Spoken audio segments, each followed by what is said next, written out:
Ever wonder how some financial services and fintech leaders learned about money when they were kids? Well, we've asked them 4 important questions to get their answers, and you definitely will want to hear them. Join me today as we hear from Lisa Crafford, Head of Advisory at Constellation Wealth Capital. Hey everyone, Mac Gardner here, author of Motivate Your Money and the global best-selling children's book, The 4 Money Bears. I am joined today by the one, the only, Lisa Crafford, Head of Advisory with Constellation Wealth Capital. Lisa, thank you so much for joining us today. Mac, it's so good to be here. Thanks for having me. So for those folks who do not know who Lisa Crafford is and the amazing journey that you have walked in this financial services industry and the impact that you have made, could you share with our viewers a little bit about you and your role? Absolutely. So I moved to the States in 2007 and started working in the financial services industry by accident. And across that, worked for a couple of RIAs, spent several years at Pershing, at the custodian, and most recently I'm at Constellation Wealth Capital. We are making minority investments in growing RIAs, and I get to run the advisory team there, which is basically a chance to really step in and work alongside our partner firms and help them achieve the growth that they want to. Awesome. So part of what you do, Lisa, is helping folks manage money, helping folks whose role is to help folks manage money, But a big part of that is education or financial education. I know you've done a lot of that work in your space. I know you're a parent as well of kiddos. So what we're looking to do today in this interview is really pick the brains of folks who've done very, very well in our industry, but really get to the root of it. We're rolling out our new, which is first of its kind, financial education game, which allows the user to be an entrepreneur and run their own berry stand. And then once they learn how to make money, they're going to learn how to manage it properly and develop good habits and all that good stuff with gamification. But the first question I want to pose to you is, what's your earliest memory of money education? Yeah, so it wasn't a very formal education. It was more the at-home education. I grew up in Australia. Financial literacy was not part of any of our schooling education.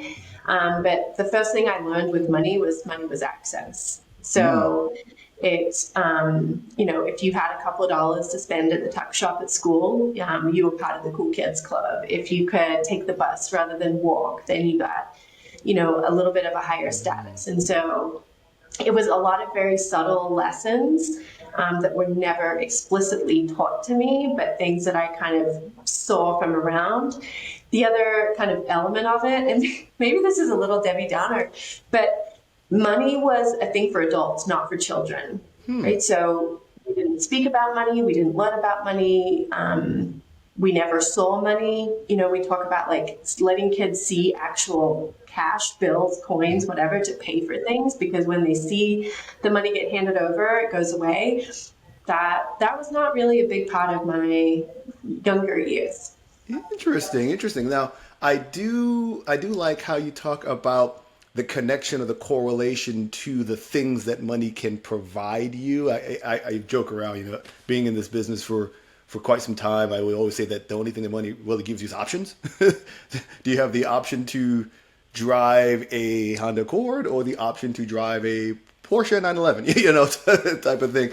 But I could see as a young person that being one of the first things that hits you is, hey, if I have it, I can do things with it, and I have the ability to do other things outside of maybe what I could do. So that ties into question number 2, Lisa, is what did money represent in your home? So you grew up in Australia, you said, right? Which, is everyone needs financial education, because last I checked, pretty much every society, every country uses some sort of monetary tool to convey business. So what was money, what did it represent to you in your home when you were growing up?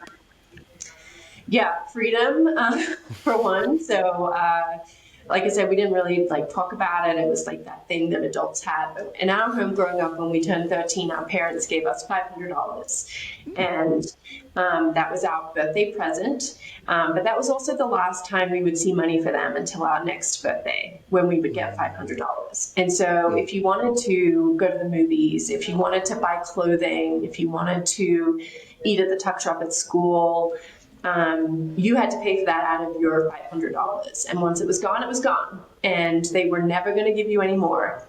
And so I had two brothers. We all spent our money very differently. And we also realized that if we wanted more than that, then we had to go get it. And so probably age 11 or 12, I had an older brother, a couple of years older. He started doing a paper run, so I started helping him. And I have no idea how much money I made. I don't ever remember seeing the money. I know that I had it. We had this great bank account called the Dolomites account at the Commonwealth Bank that every kid got when you kind of joined elementary school. But I don't remember ever going to the bank, putting money in the bank, anything like that. But I know that, like, having seen my older brother, that if we wanted more than what we were going to get, we had to go get it ourselves. Mm-hmm. So, paper run, not a restaurant job, like you had to earn hustling. it. You had to earn it. Yeah. Yep. Yeah. I think that's one of the biggest things as we do these interviews. There is a common thread for folks who are talking about their early connections with money when they were young and in their home. And it was that if you wanted more than what was either given to you for a birthday or given to you for some sort of celebration in your life, you had to find a way to go and earn that thing. And in doing so, Lisa, what it did was it started connecting this value proposition to your time and your value and saying, okay, if I need this dollar or X amount of money, I need to give my time or add my value into someone else's life, right, in order to get it. So I think that's a great story, and I think it's again a common thread through people who find success in life, is that someone said to them, hey, you got to find that connection between using your time and your energy going to make money, because you're only getting X amount, and that's not gonna get you the more you need. Here's the third one for you, third question, and I'd like to get your input on this. It ties in nicely to what we're working to do here with our game, is how should we teach young people about money and money management? Yeah, so I tie it to the similar concept about having junk food in your house. Right, you meet those kids whose parents never buy junk food, and they come over to the kid's house whose parents always have junk food, and they just gorge themselves. They lose their minds. They've never seen so much chocolate. And that's our house. We always have quality chocolate and some Australian lollies and, the good stuff, right? And our kids' friends would come over and just like go to town on everything in our pantry. And it's the same thing with money. If we never show kids money or give them access to money, then they don't understand how to have a healthy relationship with it.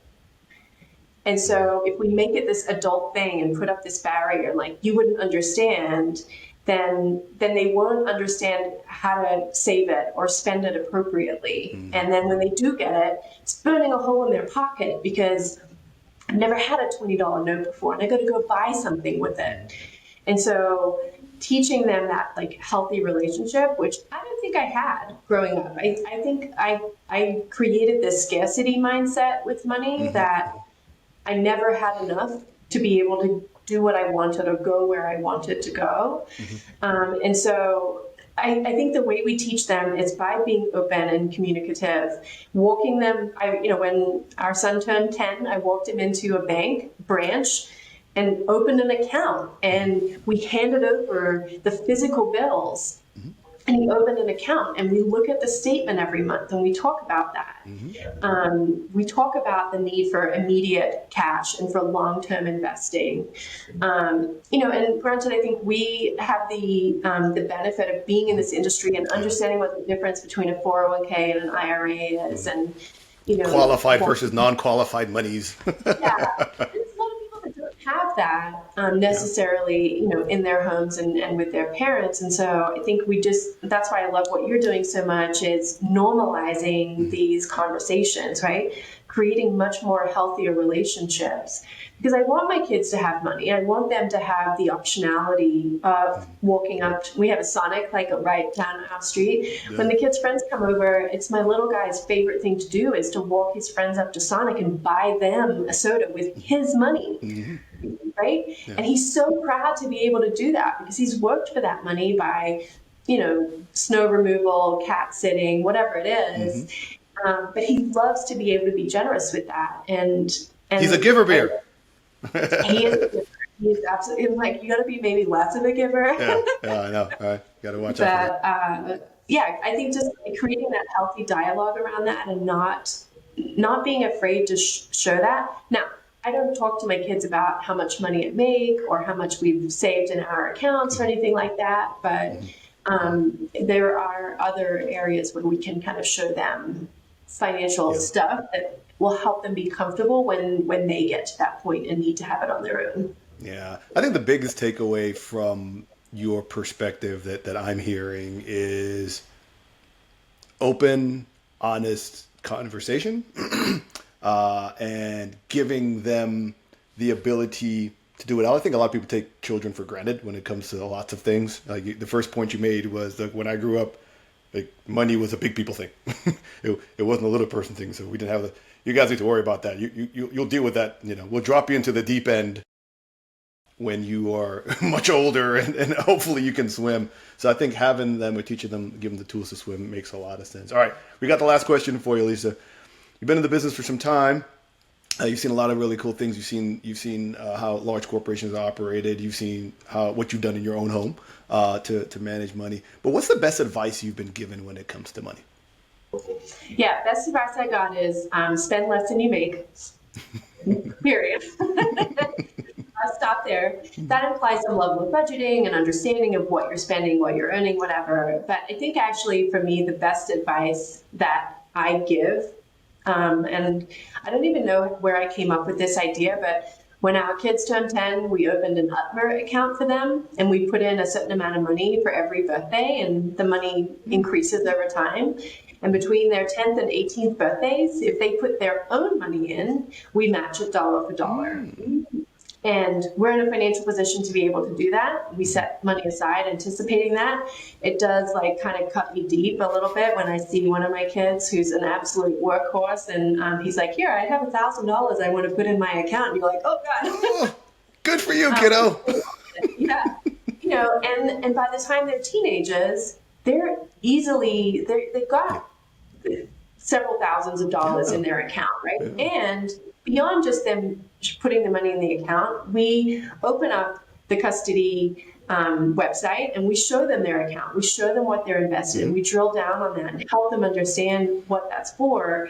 And the conversation is around, when you turn 10, you don't need all these presents and gifts and toys anymore. You kind of have outgrown them. We can keep buying them for them and I'm sure they would appreciate it. But we tell them, I think maybe what you'd appreciate more is when you're 25 and you can access this money, you will be able to put a down payment on a house. And that is the biggest gift you can give your kids from the parent, is that financial stability from a young age. And I didn't have that. My husband didn't have that. And whilst our kids, would love to have one more Lego set, I think what they'd rather have is a car or a house or something when they graduate from college, and they can get a leg up on life meaningfully. Meaningful use of capital, meaningful use of assets, and then you can start delving into liabilities and leverage and all that other stuff maybe when they get a little bit older. But no, Lisa, I think everything that you've shared is both informative and rewarding.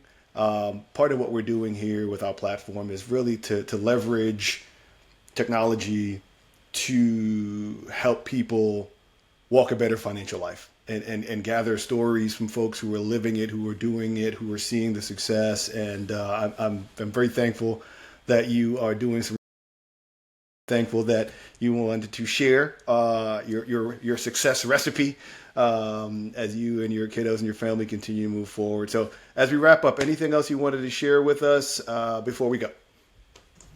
I love what you're doing, and I think there's so much more that we as an industry can be doing. And over the years, I've talked to a lot of financial advisors who are like, oh yeah, it's great what other people are doing in financial literacy. And I think if everyone recognized that we all have a part to play, and there's things that we could each be doing that would have that kind of meaningful impact outside of your own family. I'd love to see more people use your platform, more people lean into financial literacy. And so love what you're doing, and I hope more and more folks get to see it and experience it and share it. So thanks for what you do, Matt.